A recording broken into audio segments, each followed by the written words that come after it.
Bismillahirrahmanirrahim. Assalamualaikum warahmatullahi wabarakatuh.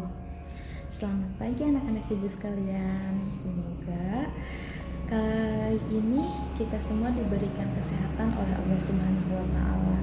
Adapun apabila di antara kalian ada yang sedang sakit, semoga sakit segera diberikan kesembuhan oleh Allah Subhanahu wa Ta'ala. Nah, pada kesempatan kali ini kita akan mempelajari subbab ketiga atau subbab terakhir dari bab pertama, yaitu tentang ukhuwah atau persaudaraan. Kan materi-materi sebelumnya yang kita pelajarin itu, yang pertama ada apa itu mujahadah an-nafas, yang kedua ada apa itu husnuzon. Semoga kalian tidak lupa ya tentang mujahadah an-nafas dan husnuzon. Nah, materi ketiga atau materi terakhir pada bab pertama yaitu tentang ukhuwah atau persaudaraan. Tapi sebelum kita masuk ke dalam pembelajaran, alangkah lebih baiknya kita memulainya dengan membaca doa. A'udzubillahi minasyaitonirrajim. Bismillahirrahmanirrahim. Raditu billahi robba wa bil islami dina wa bi muhammadin nabiyya wa rasul. Rabbi zidni ilma warzuqni fahma waj'alni min ibadikas sholihin. Amin. Kenapa kita harus berdoa? Ibu harap sebelum kita memulai segala kegiatan, sebelum kita memulai segala sesuatu itu, setidaknya kita harus membawa Allah dalam setiap kegiatan kita, agar apa yang kita kerjakan, agar ilmu-ilmu yang kita pelajari itu tuh diridhoi oleh Allah Subhanahu wa Ta'ala. Setidaknya kalian membaca Bismillahirrahmanirrahim. Nah, masuk ke dalam materi. Ukhuwah.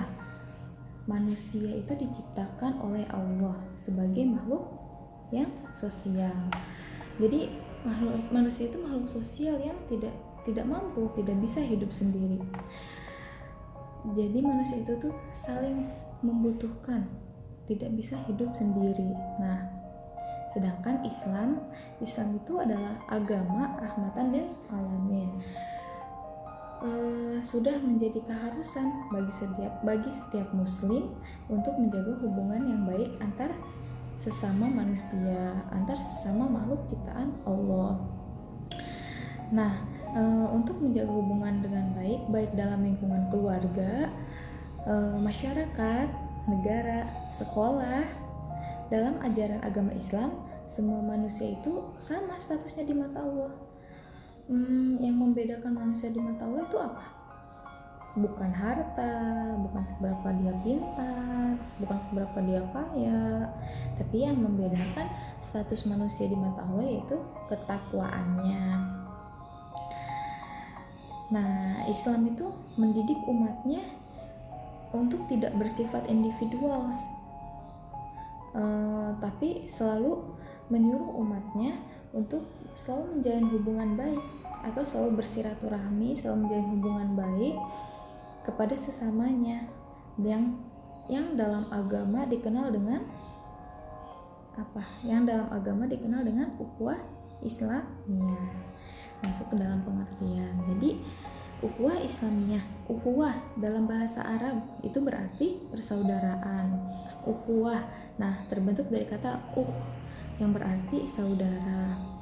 Nah, Islamiyah adalah kata sifat yang berkenaan dengan Islam atau bersifat keislaman. Jadi ukhuwah Islamiyah itu mengandung arti persaudaraan yang bersifat keislaman atau persaudaraan antar sesama pemeluk Islam.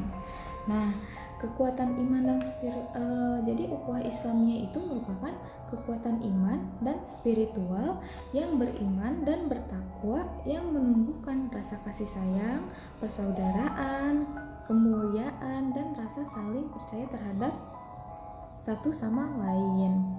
Nah, dengan berukhuwah itu akan timbul sikap saling tolong menolong dan sikap saling pengertian. Selanjutnya, ukhuwah Islamiyah itu tuh terbagi menjadi 3. Yang pertama itu ada ukhuwah diniyah. Din itu agama. Jadi ukhuwah diniyah persaudaraan yang didasari oleh persamaan agama. Persaudaraan seagama dan seiman inilah yang dimaksud dimaksud oleh Quran surat Al-Hujurat ayat 10. Jadi pada dalil dari ukhuwah Islamnya itu adalah Quran surat Al-Hujurat ayat 10 yang nanti akan kita bacakan. Yang kedua yaitu ukhuwah watoniyah wa an-nasab, yaitu persaudaraan karena satu bangsa dan keterikatan keturunan. Waton itu adalah keturunan ya. Jadi bangsa. Jadi ukhuwah watoniyah wa an-nasab yaitu persaudaraan karena satu bangsa dan keterikatan keturunan. Misalkan jadi dari Sabang sampai Merauke itu tuh entah itu agamanya Islam, Kristen, Konghucu, itu merupakan saudara kita sebangsa dan setanah air. Yang ketiga itu ukhuwah insaniyah atau basyariyah, yaitu persaudaraan karena sama-sama manusia. Ya misalkan kita sesama manusia saling menghargai satu sama lain, tidak hanya sesama manusia. Jadi ada persaudaraan sesama makhluk ciptaan Allah. Misalnya ketika Idul Adha kemarin, ada ketika si fulan dia berkurban kambing. Ketika berkurban kita harus mengerti bahwa kita tidak boleh mempersulit kambing tersebut dalam sakaratul maut. Jadi kita tidak sembarang dalam memotong hewan, dalam berkurban, dalam memotong hewan apapun itu, entah ayam, kambing, sapi. Ketika kita memotong itu harus menggunakan pisau yang sangat tajam agar ketika memotong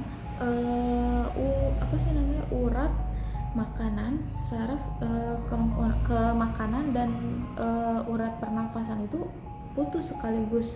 Jadi tidak mempersulit dalam sakaratul maut hewan tersebut. Terus terhadap tumbuh-tumbuhan, kita tidak bisa seenaknya menghancurkan lingkungan di sekitar kita. Misalkan dalam sebuah lembaga tertentu itu mengharuskan setiap anggotanya itu menanam satu pohon. Coba kalian bayangkan, apabila pohon itu tumbuh, rindang, banyak buahnya, jika seseorang itu masih ada, maka itu akan menjadi amalan yang tidak terputus. Buahnya bermanfaat bagi orang lain, teduhnya itu bermanfaat bagi orang yang sedang kepanasan atau kehujanan. Jadi itu akan menjadi amalan yang tidak terputus. Begitu. Itulah pentingnya kenapa kita harus menjaga hubungan baik kita terhadap sesama makhluk ciptaan Allah. Selanjutnya hikmah kita mempelajari ukhuwah atau persaudaraan. Yang pertama, terciptanya solidaritas yang kuat antar sesama muslim. Jadi ketika kita mengerti, ketika kita paham tentang ukhuwah Islamiyah, ketika saudara kita itu sedang berbahagia, kita ikut berbahagia, ikut merasa bahagia atas kebahagiaan saudara kita, atas kebahagiaan teman kita. Tapi ketika saudara kita terkena musibah, kita turut andil membantu dalam segala hal untuk meringankan musibah dari saudara-saudara kita atau dari teman-teman kita, dan kita ikut bersedih atas musibah yang menimpa saudara kita. Yang kedua, terciptanya persatuan dan kesatuan bangsa. Sudah pasti ya, karena kita ya tadi saling membantu, saling tolong menolong, jadi di situ akan tercipta persatuan dan kesatuan. Selanjutnya, terciptanya kerukunan hidup antar sesama manusia. Jadi kita itu tidak akan bermusuhan, tetapi akan selalu rukun hidupnya itu. Nah, selanjutnya, apa hal-hal yang merusak ukhuwah atau merusak persaudaraan? Hal-hal yang merusak persaudaraan yang diantaranya itu berburuk sangka. Kita suudzon terhadap orang lain. Yang kedua itu ghibah, gosip, mengumpat. Apabila ada keburukan dari teman kita, lalu kita membicarakannya terhadap orang lain, apabila keburukan itu benar adanya, berarti itu disebut dengan ghibah. Sementara apabila keburukan itu hanya diada-ada atau tidak jelas kebenarannya, itu bisa jadi fitnah. Dan kalian tahu apa? Fitnah itu lebih kejam daripada pembunuhan. Jadi tidak bisa dibayangkan kan seberapa besar dosa dari fitnah itu, dari ghibah itu. Yang ketiga itu dengki. Yang keempat meremehkan. Yang kelima ria. Yang keenam itu ada egois. Egois itu kita tidak peduli terhadap orang lain. Kita hanya mementingkan diri kita sendiri, tidak peduli orang lain seperti apa, yang penting diri kita sendiri, itu egois. Yang ketujuh menyakiti dengan lisan, tulisan, dan tindakan. Misalkan sekarang itu kan sudah zamannya media sosial. Ketika teman kita memposting sesuatu, lalu kita menyakitinya, kita komentar hal-hal negatif di postingannya tersebut yang menyakiti teman kita dan membuatnya jadi tidak percaya diri, lalu melanggar kesepakatan bersama, ingkar ya. Ketika kita sudah janji, kita sudah bersepakat, lalu dia ingkar, tidak sesuai dengan kesepakatan, nah itu pun bisa merusak ukhuwah atau persaudaraan, karena akan hilangnya rasa kepercayaan terhadap orang itu, orang tersebut gitu. Yang terakhir itu memutus tali silaturahmi. Memutus tali silaturahmi. Kalian tahu bahaya atau dampak buruk dari memutus tali silaturahmi itu? Jadi orang yang memutus tali silaturahmi menurut Quran surat Muhammad ayat 22 dan 23 yang artinya, maka apa kiranya jika kamu berkuasa akan membuat kerusakan di bumi dan memutus silaturahmi, mereka itulah orang-orang yang dilaknat oleh Allah dan ditulikan telinganya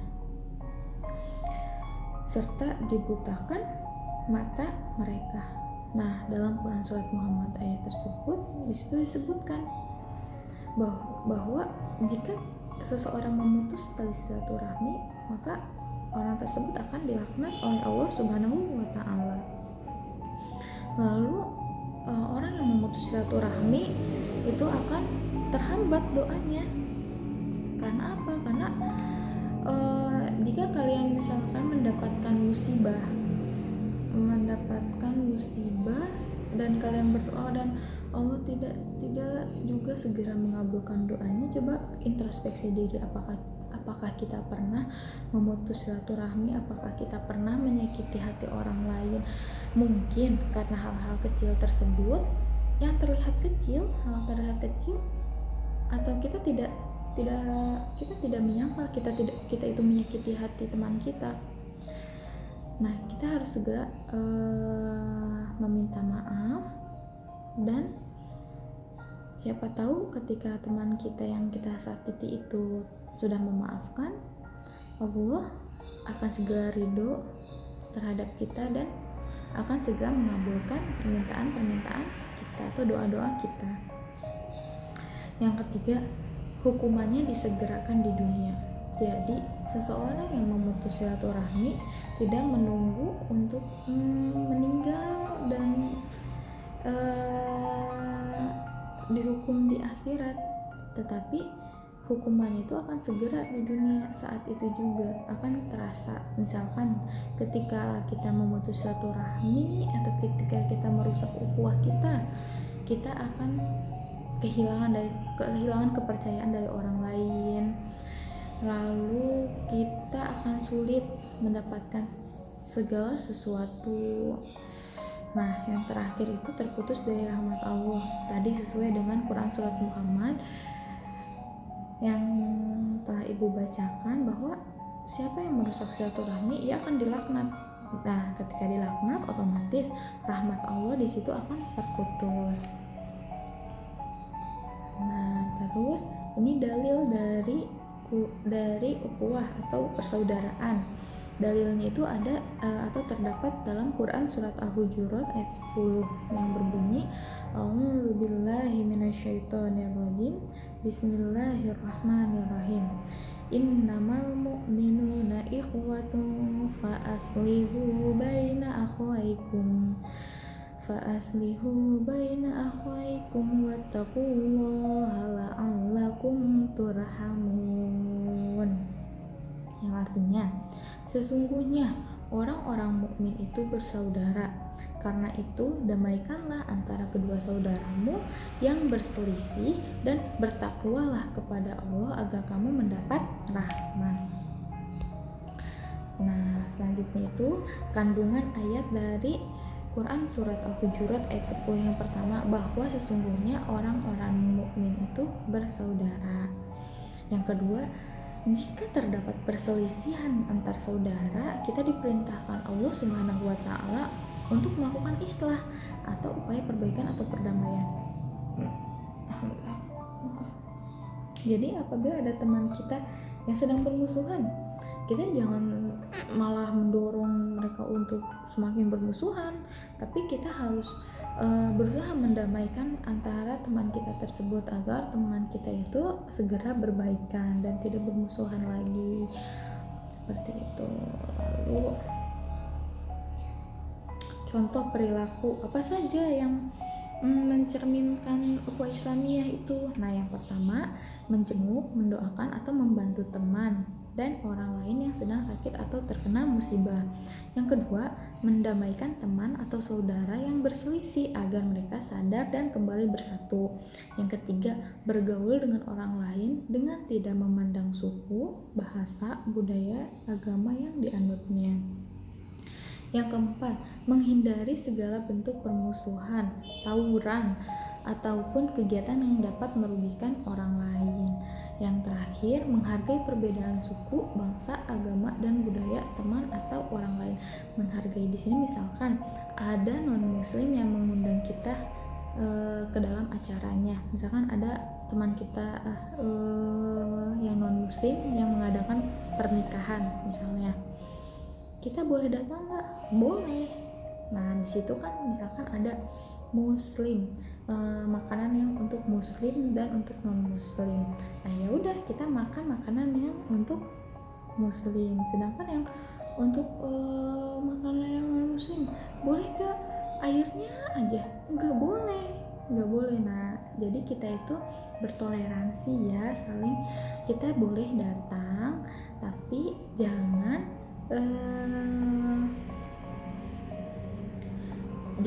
melakukan apa yang dilarang oleh apa yang kita anut, apa yang dilarang oleh Allah. Jadi kita makan ya yang muslim gitu kan, biasanya suka ada dua kan. Nah, yang muslim ini kita makan, nah yang non muslim ini jangan kita makan gitu. Yang terakhir, apa akibatnya apabila kita tidak bersifat ukhuwah atau apabila kita tidak berukhuwah? Akibatnya akan timbul permusuhan, sudah pasti akan timbul permusuhan. Yang kedua, dilaknat oleh Allah Subhanahu wa Ta'ala sesuai dengan Quran surat Muhammad ayat 22 dan 23 ya. Apabila kita memutus silaturahmi, tidak berukhuwah, maka kita akan dilaknat oleh Allah Subhanahu wa Ta'ala. Na'udzubillahi min dzalik. Nah, sekian yang dapat Ibu sampaikan pada subbab terakhir atau pada materi ini. Semoga kalian dapat memahami apa yang Ibu sampaikan dalam bab 1 ini. Karena materi sudah habis, pada pertemuan berikutnya Ibu akan mengadakan ulangan harian ya. Akan mereview pengetahuan kalian atau mereview apa yang sudah kalian dapatkan dari bab 1 ini. Nah, jadi anak-anak Ibu yang Ibu sayangi, anak-anak Ibu yang Ibu banggakan, Walaupun kita melakukan pembelajaran jarak jauh seperti ini, Ibu harap kalian tetap semangat dalam menerima materi-materi baik itu dari Ibu ataupun dari guru-guru lainnya. Tetap jaga kondisi tubuh kalian, jaga kesehatan kalian, atur pola makan, jangan sampai kalian telat makan, istirahat yang cukup, jangan suka bergadang. Kenali potensi diri kalian selama di rumah ini, jangan bermalas-malasan, tapi gali apa yang di dalam diri kalian itu ada. Hal-hal baik dalam diri kalian itu kalian gali, tingkatkan semangat. Jadi dalami materi, belajar, jangan malas-malasan. Mari kita sama-sama berdoa agar kondisi ini segera berakhir, kondisi buruk ini segera berakhir, dan kita dapat melakukan kegiatan normal seperti sedia kala. Alhamdulillahirabbil alamin. Ibu tutup pembelajaran hari ini.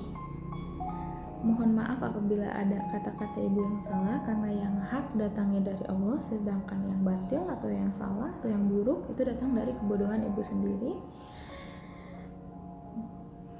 Akhirul kalam, wabillahi taufiq wal hidayah. Wassalamualaikum warahmatullahi wabarakatuh.